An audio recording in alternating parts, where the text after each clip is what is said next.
And to talk about the government's latest economic manoeuvres, I caught up with former Reserve Bank board member Professor Warwick McKibbin from the ANU's Crawford School of Public Policy. Today he was in Melbourne. My pleasure, Tiki.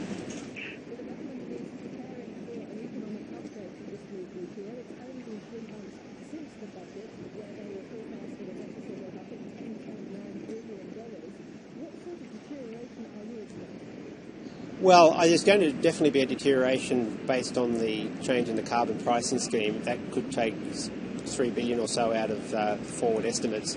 But there has been clearly a write-down in revenue for quite a long time, and that is continuing.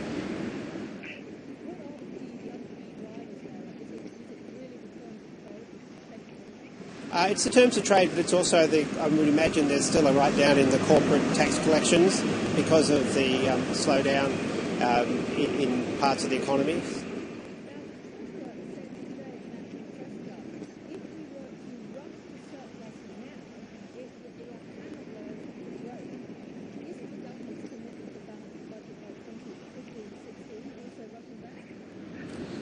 Well, I think that the issue here is not whether or not you have a surplus, it's how you get there in terms of the types of taxes and the types of spending that you change.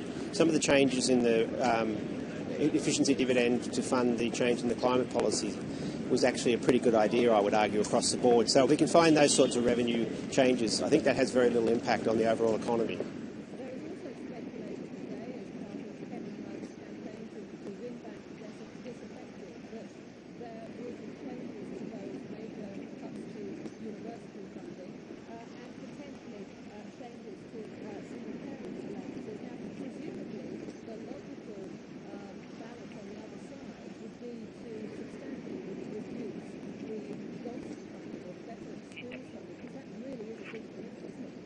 Well, again, you could reinstitute the funding to universities without touching the Gonski reforms. If you can find billions of dollars in the way they're found for the carbon tax changes, you can find billions of dollars to refinance universities. That's a very important investment which should never have been slashed in the first place.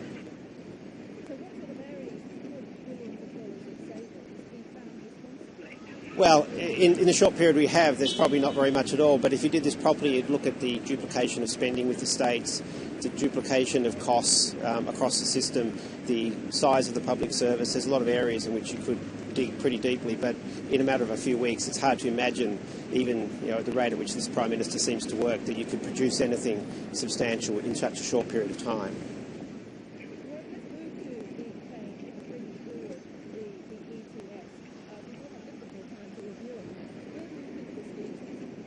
Well, I still think that leaves us with a fairly big problem because the fundamental design of the emissions trading system is flawed. The flaw was that there's no way of bounding the costs. Now, the way they've tried to fix that is to tie it to the European trading system, which means that the European price becomes the Australian price. The trouble with that is that the European price could just as easily go up, and go up quite substantially. And I think that's a big problem, that we've exposed the economy to enormous risk. And what it does mean is that climate policies become pro-cyclical. That means we could very well be having a slowdown in Australia in 12 months, yet with Europe recovering we could end up with a very high carbon price because of the European outcome. And so that's very bad from an economic management point of view.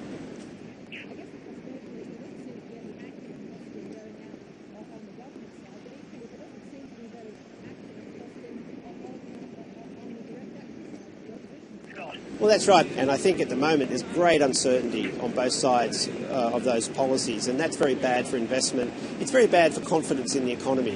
I think the entire political situation is very, very bad for the Australian economy at a point that we're going through a very serious transition, and that just concerns me that this all has to be resolved. We need an election, we need to know what the policies are going to be, and we need industry and households to move forward with their planning.